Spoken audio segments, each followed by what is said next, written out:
Okay. So we'll get that going. And then, Fred, I know you like to share it. So, Yeah. See how it goes today. Thank you. and You.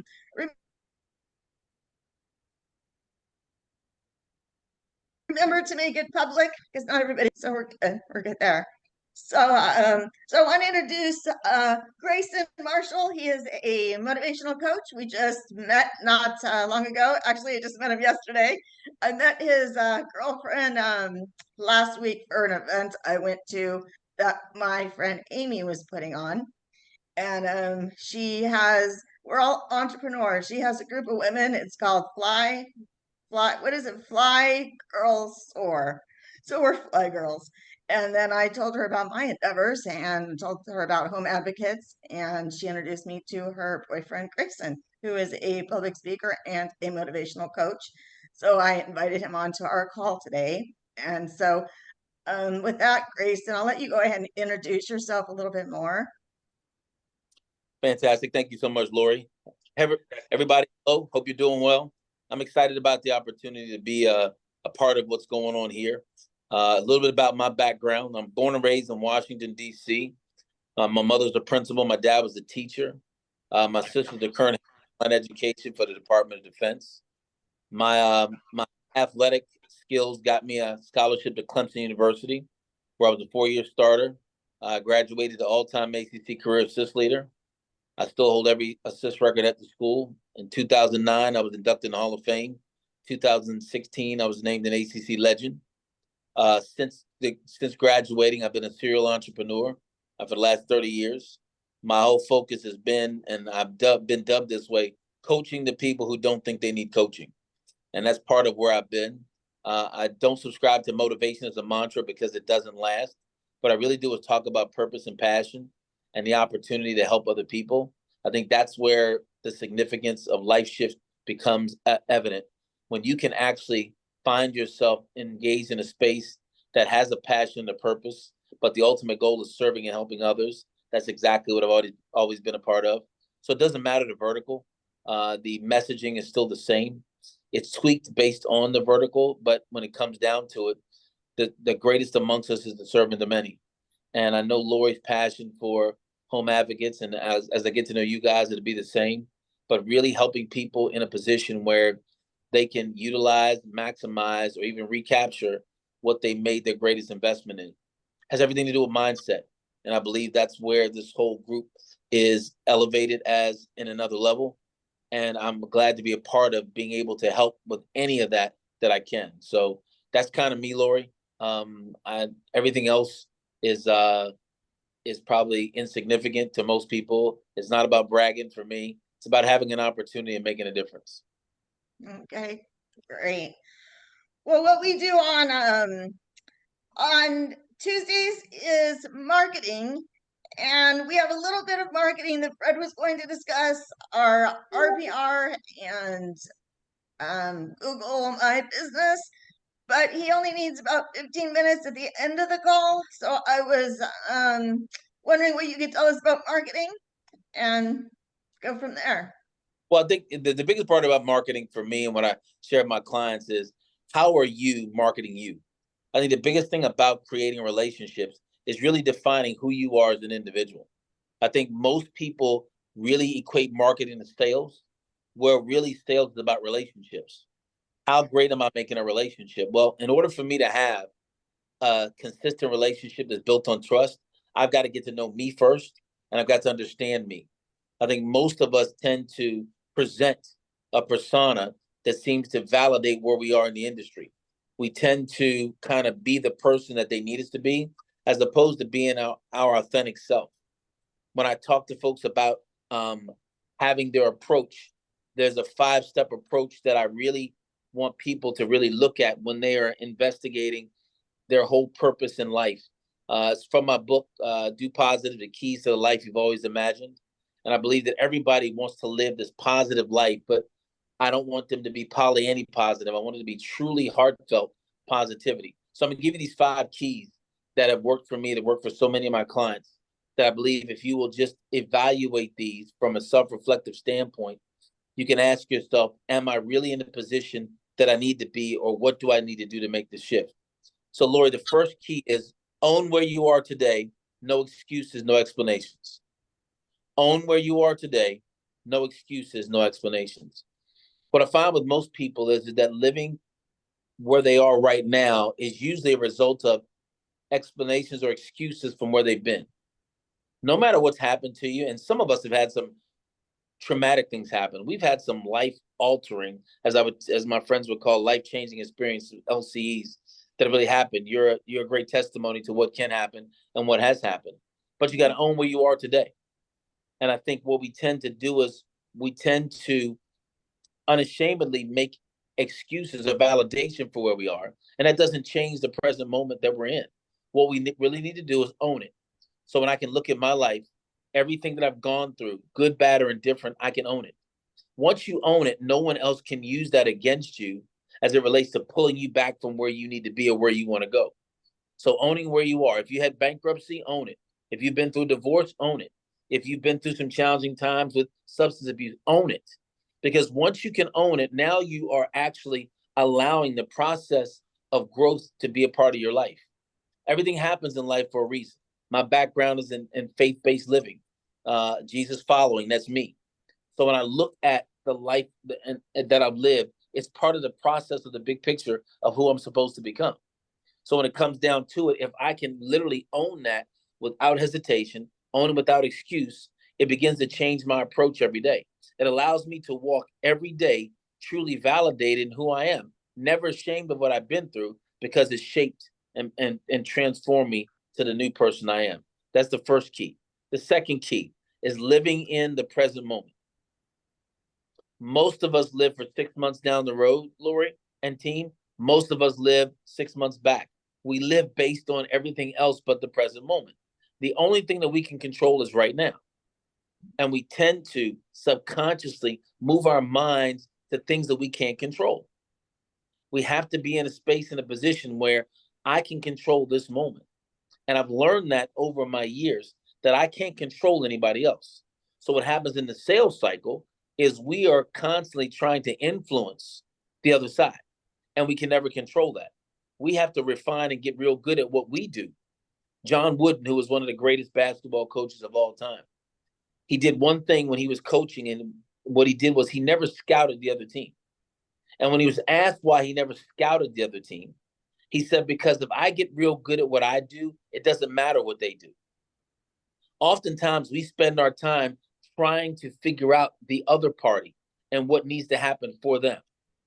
I really believe that if you get so good at what you do and you get real refined at what you do, it doesn't matter what they bring to the table. I'm equipped. I'm able to handle whatever they bring to me, whatever the situation is. So it's really focusing on us as an individual. We tend to focus on markets and we tend to focus on those things. And I know Fred is going to give some of those instructions because we need to know what those things are. But at the end of the day, if you know who you are and you really focus on that part of it, I'm living in the present moment. Here's what I can control. It frees you up from anxiety. There's a book that most salespeople have read, and I'm sure everybody on has read, is Think and Grow Rich by Napoleon Hill. And that's kind of like the Bible when it comes to sales, Think and Grow Rich. And when I read that book and when I looked at it, Napoleon Hill wrote that back in the early 1900s. But that philosophy has a 97% failure rate. And here's why. When you look at the philosophy of Think and Grow Rich, the plan goes like this. Focus on what you want, develop a plan and strategy to go get it, and then execute that plan. That's literally what we've been taught. Focus on what you want, develop a plan and strategy to go get it, and then execute that plan. Well, the first two parts of that plan, focus on what you want and develop a plan and strategy to go get it, are both contingent upon expectations of an external end result that you have no control over, which is why I talk to people about controlling what you can control. The third part of that plan, focus on what you want, develop a plan and strategy to go get it, and then execute that plan. Execution has everything to do with willpower. If willpower was all we needed, we would actually be able to call on everything we have and make it happen. How many people on this call have gotten tired, have gotten frustrated when something has happened in life? Because willpower is not enough. If willpower was enough, we could overcome everything we face with no problem. It takes more than that. So when I give you that as a philosophy for sales, it's the reason most folks don't sell at the level that they could, because the intangibles of the sales cycle that we used as a model is flawed. So to fix the flaw, we've got to be able to adjust some of the things that I'm talking about in these 5 keys. If I own where I am today, then it really takes off the table who I've been and who I want to become, but it's who I am today. When I can live in the present moment, I deal with me and me only. Yeah. And that seems to kind of get rid of all the excuses that we tell ourselves. Absolutely. Absolutely. Because those, again, excuses are the babysitter of non-productivity. We find excuses because we don't want to own where we are. Everything in our life is in our control. Now, for me, being faith-based, I do this as a partnership with God. It works out. He's my business partner. He doesn't tell me what he's doing, but I know he's working on my behalf. So the third part of this, the third key to this, is walking in full and unconditional love for my passion and my purpose. Unconditional love in the Greek is agape. And I have to walk in full unconditional love for my passion and my purpose. Now, most people aren't working their passion or their purpose. They're working their selected field of business, the field they think that can generate the most revenue. It's really not their passion. They get hungry for the potential. They get hungry for the profits, but they really aren't passionate about it. When you're passionate about it, you don't need motivation. Passion drives you to continue to go. When it's your purpose, it is really a part of how your makeup is, how your fabric is. The natural love you have for it exudes, it comes out. People will understand that you have a love for it by the way that you listen, not by the way that you sell. And this is how you can tell someone's passion, if they have a passion for listening. When we are in a mode to always talk, then we really don't have a passion. We're really trying to tactfully sell. But if we literally hear, Fred said, what was that, Fred? I saw you type. What was that? Says when you are passionate, yeah, go ahead and read it, Fred. Go ahead and tell us. Yeah, when you're passionate, you don't need motivation. Thank you, Fred. Absolutely. You know, but Fred, some people seem to subscribe to motivation as their pill to keep going. And we have to find purpose and passion. Unfortunately, most of us were never taught to pursue that as younger kids. We were taught to pick a career path, find something that we tested good at, or something we had a natural inclination for. But true people who serve, they serve from a position of passion and a position of purpose. That's why you have to operate what you're doing in love that's rooted in passion and purpose. It can't just be conditional of the money or conditional of the title or the conditional aspect of the rewards. It's got to be from an unconditional place. If I love being a home advocate, I love being a home advocate. And I'm constantly talking about being a home advocate. I'm constantly looking at ways to improve the home advocacy presentation, the home advocacy interaction. It's my purpose. It's what I do. Right. Serve the many leads to greatness. That's number 3. Number 4 is find good in everything. Number 4 is find the good in everything. No matter what happens in your life, you got to find the good in it. This is the posture of gratitude. You got to find the good in everything. For me, it relates to my faith-based belief system. And that is, and I use the verse of scripture, Romans 8:28 in the Bible.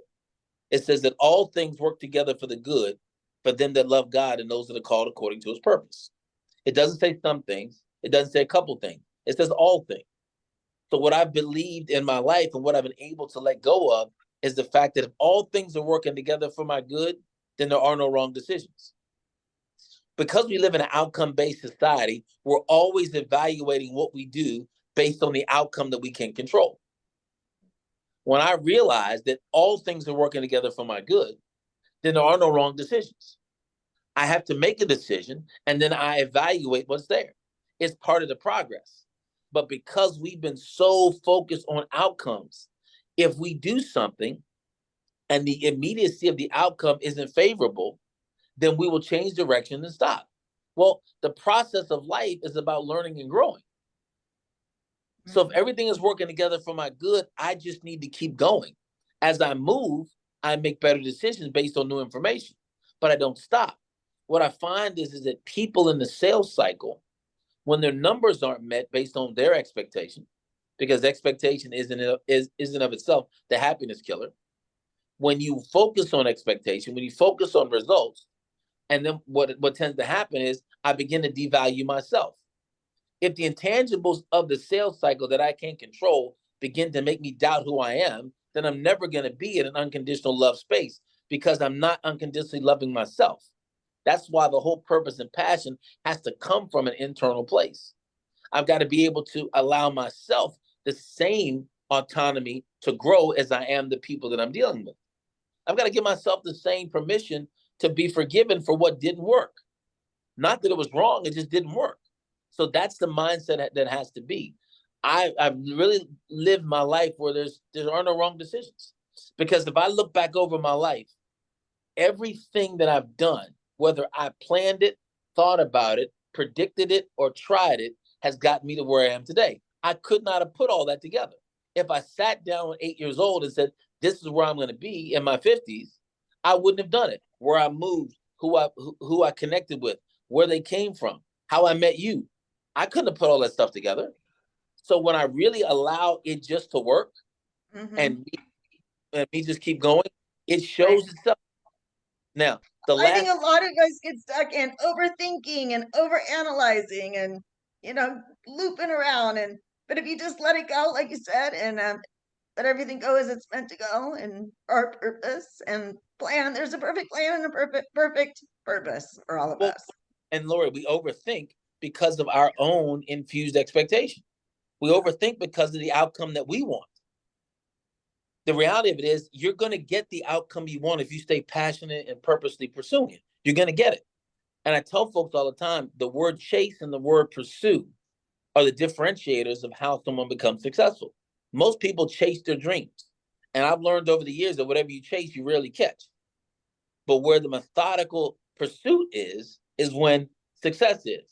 Pursuing, not chasing. Pursuit is about calculation. It's about critical thinking. It's about learning from experience. When they're out chasing a fugitive, they don't chase him, they pursue him.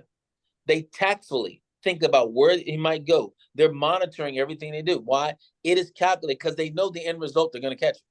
They know that.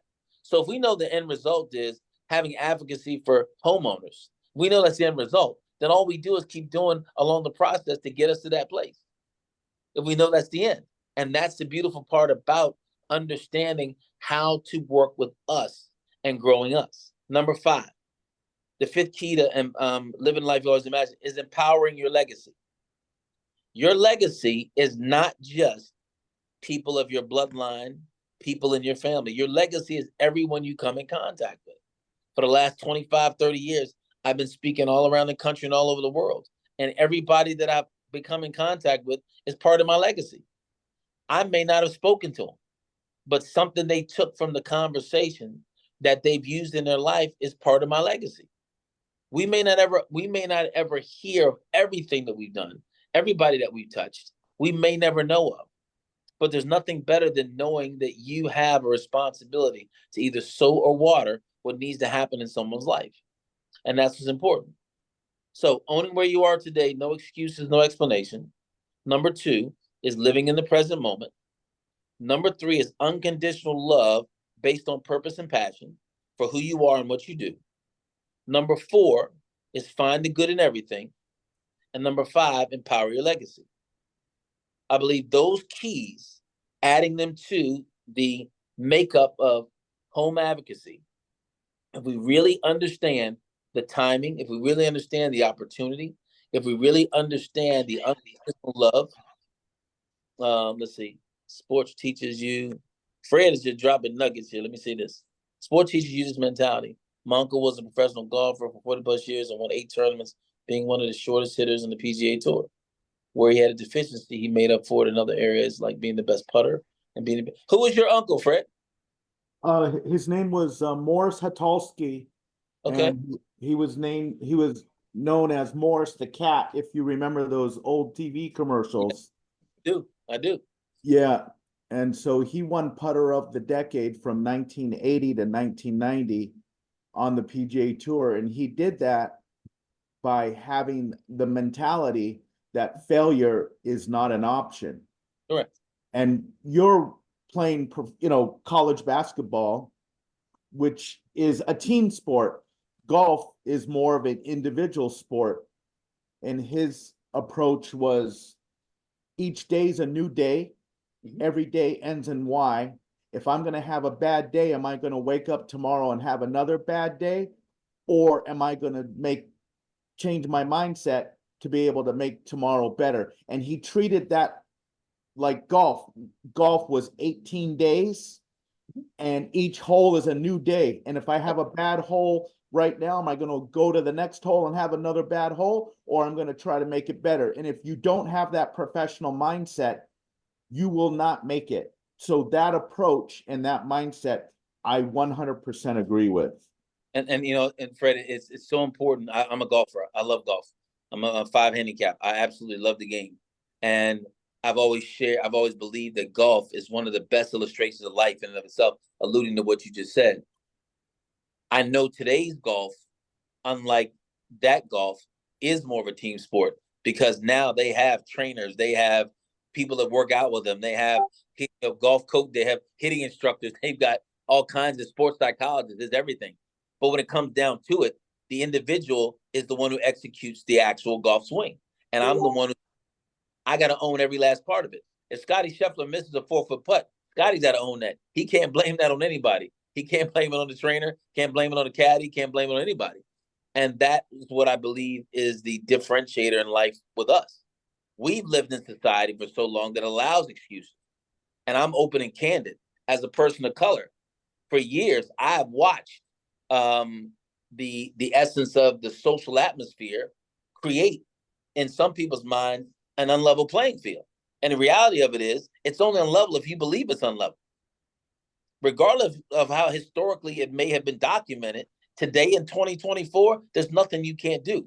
There's nothing you can't become. There's nothing you can't be. And I think some of the old methodologies and ideologies still exist in the subconscious mind of some people. And they create their own frustrational barriers because they don't really want to own who they are. You have an opportunity today, as you said, to be the best person you can be. You can be better today than you were yesterday.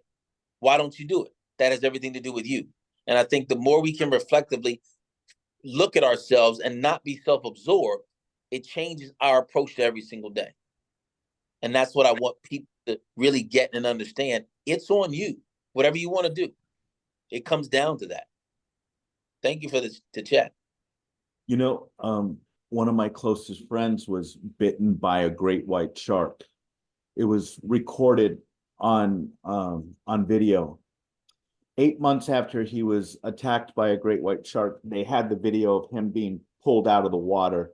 He's been on every darn show in town, movies, documentaries, Shark Week on, Discovery Channel, you name it, he's been there. And after he did that, he swam to Catalina 8 months after his shark attack. And he said, I'm not going to let this stop me from doing what I love to do. And that's swim from the Redondo Beach Pier to the Manhattan Beach Pier there and back is 4 miles. And he does that 5 mornings a week at 5 a.m. in his wetsuit. And then after he swam from, where was it? Long Beach to Catalina, 26 miles in 13 hours.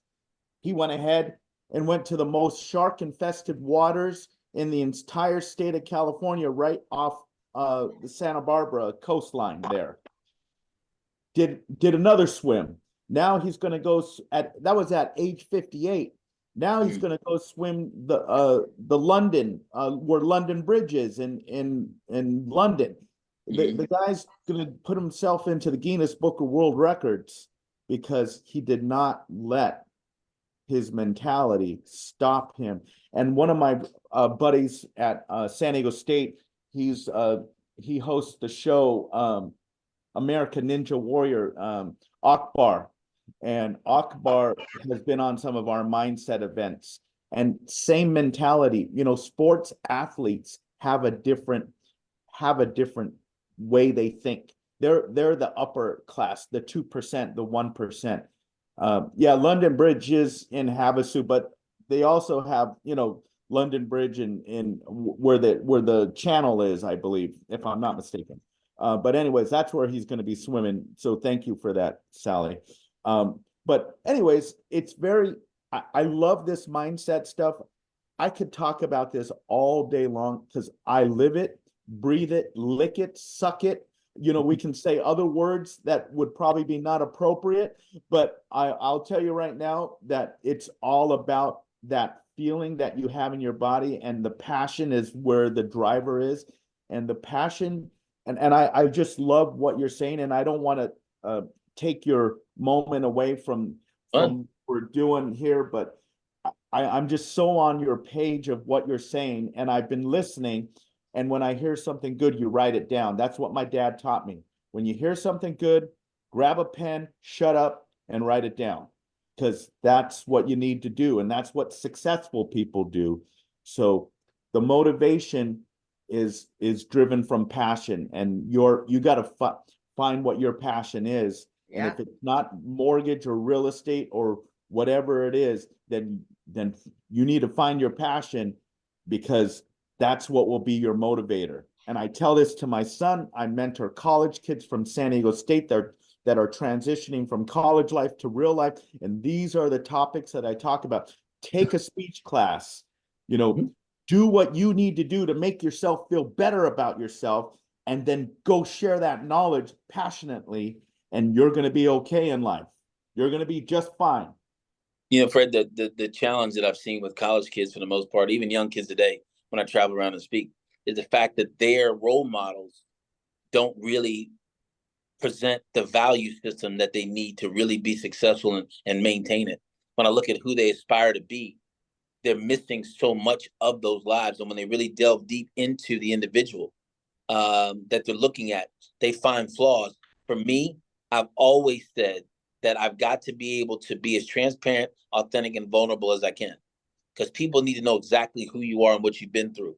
I think oftentimes motivation will tend to give people the area of pontification. They can kind of finesse the story to make it be more involved, make it be more motivational. I found that if you want to have lasting change in people, people have to know exactly what you've been through. And you can only share that from a position of transparency if you know who you are. I've always believed that knowing who you are is truly allows someone to have a better version of themselves, because it's not that they're learning from you, they're learning to look inside of who they are. If Fred is willing to own up to things that he's been through, then, and you're successful, the key to that is me being able to be that ultra transparent with myself. What am I not doing? What am I willing to look at myself and say, you know what? I'm not doing that. I need to do that more. Not to be like Fred. I need to define it for me. What is it for me that I need to do? What am I not? What have I committed to that I haven't finished? What are the things that I'm not doing that I know I need to do? What we tend to do is we tend to look at other people. And I remember being around Michael Jordan, and Horace Grant was my roommate, and realizing that some guys are at a different level, but that doesn't mean that you can't be at your level. We aspire to be so many other people as opposed to being ourselves. And this is why I search people for their own purpose. You can have a desire to be somewhere, but is that your purpose? Will that drive you? What drives Michael and Tiger? If that drove everybody, it'd all be the same. It doesn't drive everybody the same. But what does drive you? What does purposely put you in a place that you can feel good about you? Because most of us, Fred, want to be in a place where we can be acknowledged by others, where we can be affirmed by others. And when that affirmation is not there, then we second guess who we are and wonder if we're doing the right thing. When you're purpose driven and you know what it is, you don't need validation from the outside world. You know exactly who you are because I know what I bring to the table. When someone else is always giving you your value, you will only go as far as they see you going. We want people that get involved with their life to go well beyond what they even thought they could do. Go above and beyond what you ever thought you could be. Take the limits off. We live in a limiting society. We live in limiting beliefs. There's so many ways that we've limited ourselves, and we have to remove the limits. We got to take the limits off. And how do you take the limits off? Really understanding that my purpose is greater than my potential. We are often evaluated on potential. Purpose doesn't have potential in it. Purpose is going to happen no matter what. Potential will put a lid on your life. Potential is usually evaluated by someone else. Your purpose, in my opinion, it comes from God. It comes from what was instilled in you a long time ago. So I don't care what you think my potential is. And I know so many people that have gone well above and beyond what their perceived potential was. We can look at Tom Brady as an example of what somebody's perceived potential was. He was a 6th-round draft pick. He wasn't going to be anything. Well, now he just happens to be the best quarterback as far as it relates to Super Bowls and championships of all time. He didn't have the DNA. He ran almost a 5.40. Everything that wasn't supposed to be, he didn't epitomize. But what he did epitomize was someone that was very cerebral, someone that was confident, and someone that can make it happen. And that's what we want to leave with as many people as we can, especially for their own homes. We want you to take your greatest purchase and feel so good about what you've done. We want to help you recover from what you haven't done, what you may have let slip, what society or the economy may have thrown at you. But when we can get them to define who they are and know that they're worthy and know that we can offer them options to regain it or move through it or become successful in it, that's above and beyond potential. We're bringing that to the table for purpose. And I think that's the biggest part of what home advocates can be, is understanding that part of it and transferring that onto people so that they can grab it for themselves, not necessarily through us. That's good. That is really good. Well, Yeah.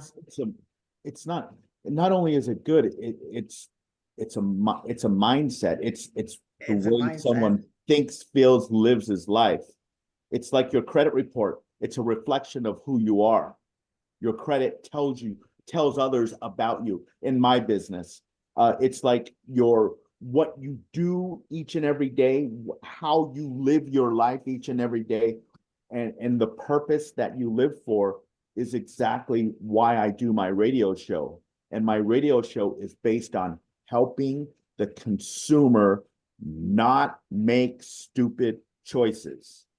And that is my number one goal. I know the money comes from that, and I get that, but I didn't close 18,000 loans by having the focus of trying to be the biggest. No, it was the most ethical. That was my goal, not to be the biggest, but only to be the most ethical, which is where my slogan comes from. BS is not a swear word. It means before Solomon.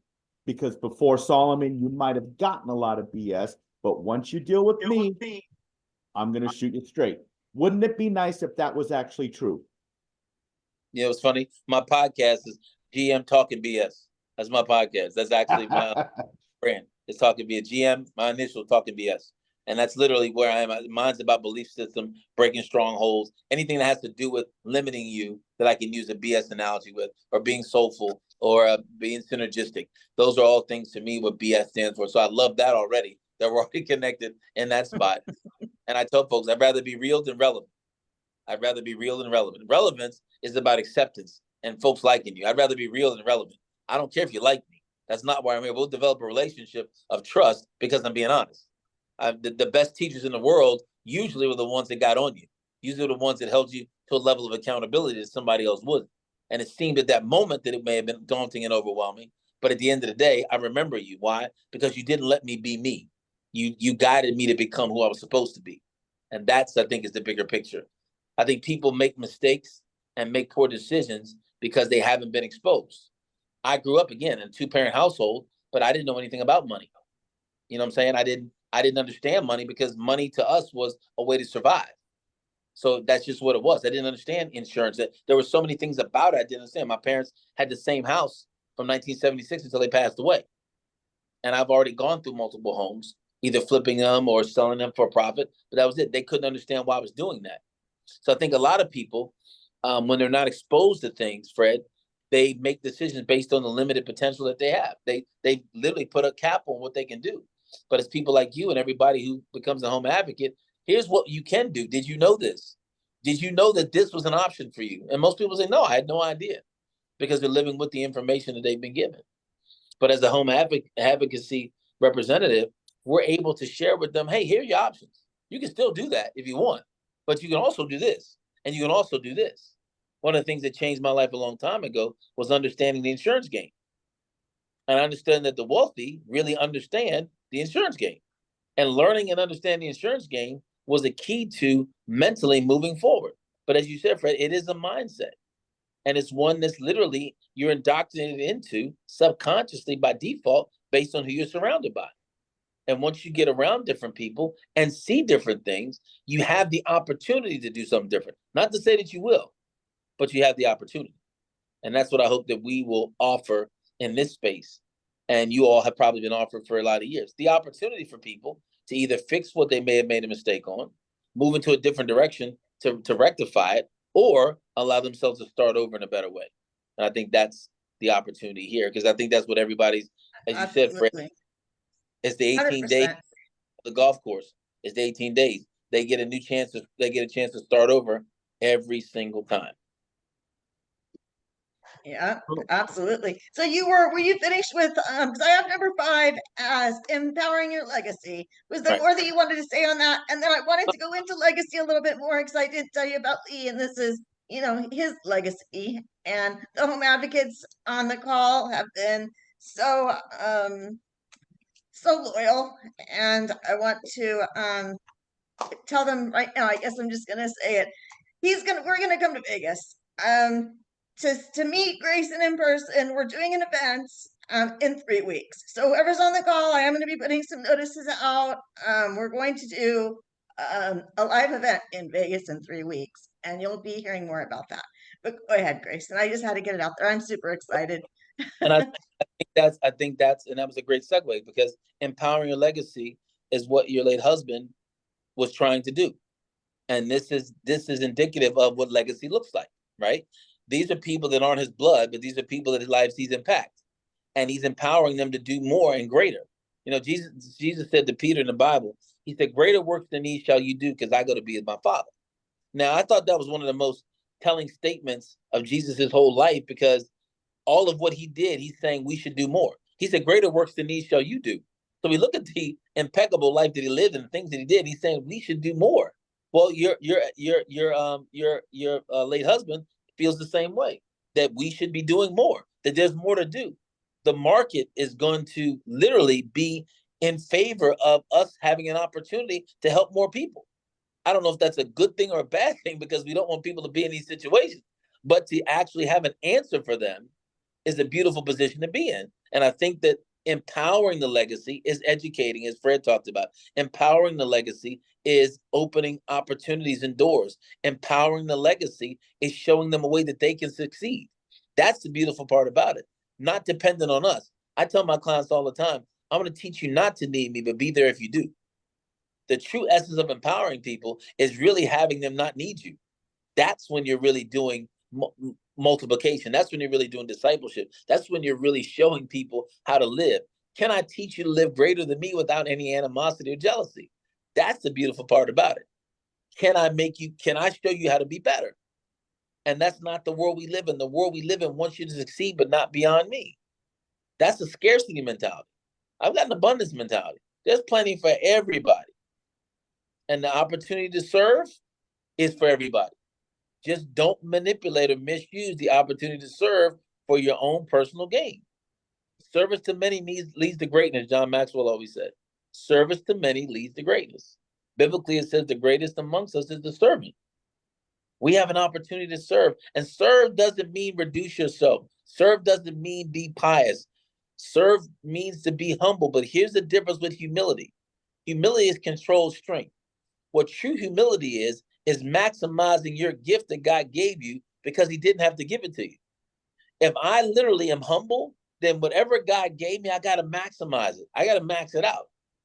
Because humility would say, well, I'm just meek and I'm over here. No, that's not humble. If God gave you something, he gave to you to use it. A light on the bushel isn't and can't be seen. It can't be. It's got to be, the bushel's got to be off. It's the lampshade has to be off. I've got to be able to light up the world. And your service is that light. And that's the real reality. So that's where legacy is. Empowering people to do more than you without jealousy. That's the key to living the best life you can. absolutely. So we're all here to help one another, and it's a beautiful thing. Absolutely. Absolutely. So I'm good. I'm done. I know Fred they need 10 minutes, so we're at 12:43. Good Okay. stuff. Good stuff, Fred, Grace. did you want to share your screen? Are you gonna talk about RPR? Yeah, I can do that. I can do that. I got Google screened and local service ads going right now, so I haven't gotten anything from that yet, but that's something that I anticipate will change. The one thing that I had a funny story that happened to me. For those of you who were on the coaching call when John Sloan was with us, I went to lunch with him last week, and I went over to his office showing him how to do RPR data. And I said, John, you got to start, doing this stuff for your content because it's really good stuff. And he goes, oh, okay. Well, I said, he goes, I'll take you to lunch. So come by the office. I'll show you how to do it in 15 minutes. I showed him and his assistant. And he goes, Fred, he goes, how many leads have you gotten from this? And I just started laughing and I said, 0.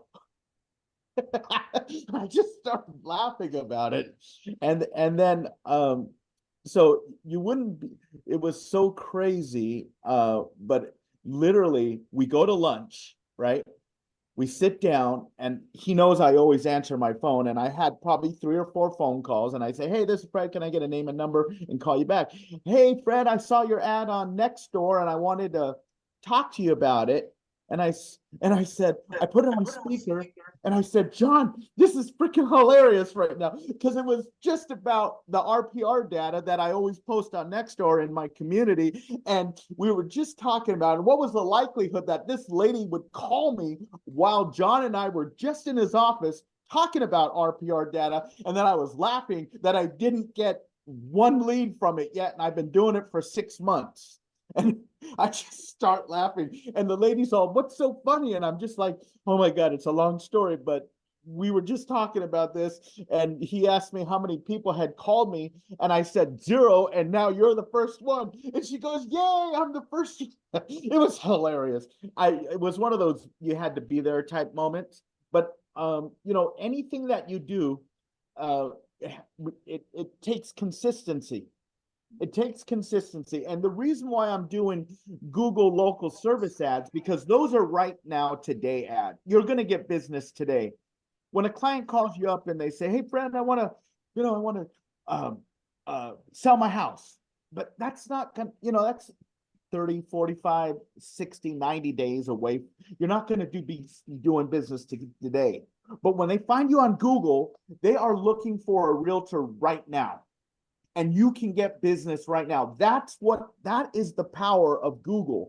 So, the mindset needs to be, do you want more business? Do you get gratification from what you do? Do you like handing the keys to a buyer and saying, here's your new home? If those feelings give you gratification, then you will be passionate about what you do.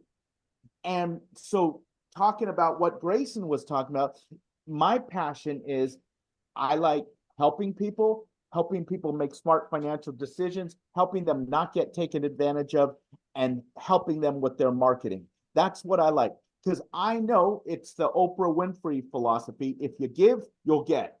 Give to get. So it will come back to me. So I'm going to show you guys right now how to do this RPR data. I do it every month. I got my first lead, and the lady wants to meet with me about selling her home in my community. So that was, would you post, 10 or 15 minutes a month if in 6 months from doing it, someone wants to sell their $1 million home, what's the commission and what's the value on that, right? It's a lot. And it just goes to show you that this stuff works. So do it. Right? And here we're gonna do it right now together, and I'm gonna help you guys do it, and I'm gonna show you exactly what to do and exactly how to do it. So I'm gonna log in to my to my to my internet or to my MLS. And hold on one second. Here it is right here. And I'm going to log into my dashboard. And I'm going to show you guys how to do all this. And this is to create content about what's happening in my neighborhood. And then I'm going to go post it on Facebook. I'm going to go post it in my Facebook neighborhood group. And then I'm going to go post it on Nextdoor. And this is all free. Free. As long as you know, you have the MLS, you can get all of this information for free, which I'm doing right now. So I'm going to type in Indio, where I live, the land of music festivals out here, Coachella and all those fun music festivals that they just had in the last few weeks. And we're going to go into research, and we're going to go into neighborhood search right here. Click on that. And I'm getting pretty good at this now. Then we're going to type in Indio. We're going to look at all the neighborhoods within the city of Indio. And I'm going to find my neighborhood, which is by clicking on this hourglass. And then I'm going to scroll down to Terra-Lago, where I live. It's a nice little lake community. And it's great for Airbnbs and vacation rentals. And here we go, Terra-Lago in Indio. Okay, so click on this. All right. So, oh, look at this. The inventory has gone up to 13.2 months. Isn't that beautiful? It just keeps getting worse and worse every month. So there are areas where it is a seller's market where you're getting 20 and 30 offers. That's LA, Orange County, and San Diego. All those areas, 20 and 30 offers. Even some in San Bernardino and Riverside, I'm starting to see multiple offers out there. And Barb probably can talk on that a little bit. But that's what's going on right now out here. And there's areas like Big Bear, California, where it's a buyer's market. There's areas like my neighborhood where it's a buyer's market. So I show people what's going on in our community because I think it's important for them to know. So I got to scroll all the way down again, but I'm going to take this data and I'm going to make a Facebook post with this data, and I'm going to update the information from the last month that I did the post. So here we go. So right here, Terra-Lago, I'm going to copy and paste all this right there. Copy. I'm going to go to my Facebook. Where's my Facebook? 1 second here. This will take about, another 3 minutes, I'm guessing. Maybe 4. Okay, where's my Facebook? Come on, baby. I know you're around here. Did I pass it again? Facebook, where are you? Okay, I just can open up another one, I guess. How about that? Let's just open up another one. Facebook. Okay, so it'll take me straight to my Facebook page. Then I'm going to go, what's on my mind? I'm going to type in the stats. Boom. All right, now I'm going to go to my email because I actually did this before we got together this morning. And I'm going to go to my little blurb that I write every month from the last month. So I take this information, boom, copy it, and then I'm going to add this to my Facebook post. And then I'm going to update the information. So, all right. So here's what we're going to do. So now we're going to analyze this information real quick. Okay. I like doing this. Where did oh no, where did okay, I have so many tabs open, but all right, let's see here. Okay, I'm gonna find it where I got this information from. Neighborhood, I think this is it right here. Yeah, okay, so here we go. So now. All right, so this month there's 13.2 months of inventory. You see that? So now we go back, I'm gonna move this over here, closer to my other Facebook thing here. And then now I'm gonna go in here and I'm gonna look and say 4 months ago. 4 months ago in my neighborhood, the average days on the market was 33. That has tripled to almost, well, it has tripled to 88 days, right? So it's the same as last month. Then the crazy part is the interest rates have come down from 8.25 to 7%. That's all good. Which means I think you can get a below market offer because last month it was 11.64 months of inventory. And now this month,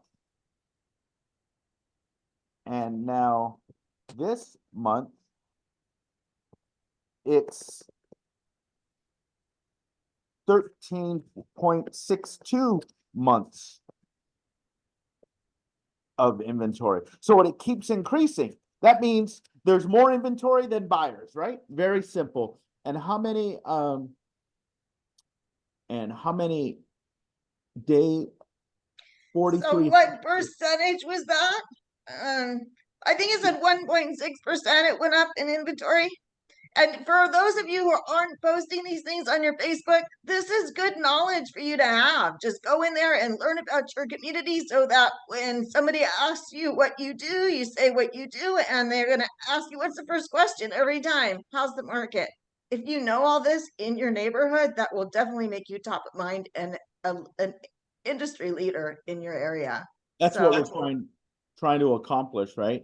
So absolutely. But even if you're not actually posting it, because not everybody's posting it, I don't know why. And this is what Fred's 4th month in being consistent and doing this. He already has a lead. it's my 9th month in a row. 9th month. Okay, well, you're Month. getting really good at it. So I'm just encouraging others to do the same thing. And even if, because not everybody is posting on their Facebook, some don't want to, but at least learn the area, study your graphs in your neighborhood so that you can have the right answers when people ask you, because they always do. Whether you're at the store, you're in a restaurant, wherever you are, people will ask you, how's the market? You got to know. Yep. So I'm curious what the percentages of your inventory increase in your neighborhood. Did they tell you that? Well, I can figure it out. It's gonna be about 8 or 9% increase Okay. from month over month. Okay, so now what I'm gonna do is I'm gonna go back to my Facebook page and I'm gonna take all this information that I just got right here that I just updated. Okay, I'm gonna copy that. I'm gonna come over here. I'm gonna post this right here because we just shared a Facebook. And then we're gonna put all of that feed right here. Control V. Control V. All right. So now I'm gonna take all this out because this is old information from last month. All right. So guess what? I updated the post and I got all the information and then I hit post to Facebook. Right? So I did it within about, I don't know, 8 or 9 minutes. Now I go over to my Facebook page and I close out of this because I don't want to use this now. Leave page. And I go back into my Facebook. And post it to groups. Well, yeah, I'm going to do that next, but here it is just now, right? Has all the information there exactly the way I just posted it. And I have some, common things that I say. A healthy real estate market is 4 to 6 months of inventory. We have 13.2 months. What is it? 13.2 months. Okay, so I got to change that 13.62 to 13.2. So I'll go in there and I'll review it a little bit before I post it into Nextdoor and post it into the group. So instead of 13.62, I put 13.2 and then save it. And I'll make sure everything's right. I just did this really quickly to show you, oh, the interest rates are 7% now. They're not 7.375. So I can change that as well. So, just change that to 7%. So that's it. It's really simple. I just made all of these changes, and I'll go over it a little bit more, but I was just doing this quickly so you guys can see it's not that hard. It shows everything that I need to do. Now, let me just show you where I'm going to post this next. So the first thing that I'm going to do is I'm going to go into my groups. Okay. All right. There's a group that I belong to, and it is called, where is it? How do I find it? Groups, search groups, Terra-Lago. Terra-Lago Neighbors Indio. Okay, good. So here's my group. So there's 623 homeowners in Terra-Lago, right? This is my community. It's a nice community, right? So there's, out of the 623 homes, there's 199 of the 623 homes. There's 199 members in this group. So that people come in here and post pictures, stuff like that. And I post real estate stats, and they let me post it every month. They don't, they have to approve all your posts, but they let me put the data in, and that's how I'm getting referrals. That's how I'm getting leads. And then after that, I go to my Nextdoor, and then I put that, and I just copy and paste it, which is very easy to do. And then I go to my Nextdoor, and I'm just going to show people how I do it because I'm that kind of guy. And so I click on this, what's on my mind. So I post it. I post it right there. And then at the bottom of the page, I hit whatever you're supposed to hit. This, whatever these, next, you hit the next button, right? And that's it. And then it gets posted on Nextdoor. And then what happens is then these people take a look at what you wrote, right? And Yep. when they do that, you can see how many people looked at your information. So here's the last one from last month, Post Insights. So I can click on that. 1,300 people looked at my post. Yeah. And see how it's climbing. And even if people aren't ready to buy or sell right now, what name's gonna pop into their head when they do want to? They're gonna remember you, they're gonna remember your posts. They're gonna say, let's call Fred. Well, that's what they've been doing. I got my first call, and the lady said, I really appreciate the information that you post every month. So obviously she was paying attention to it. So I'm just showing you guys, where can you get 1,300?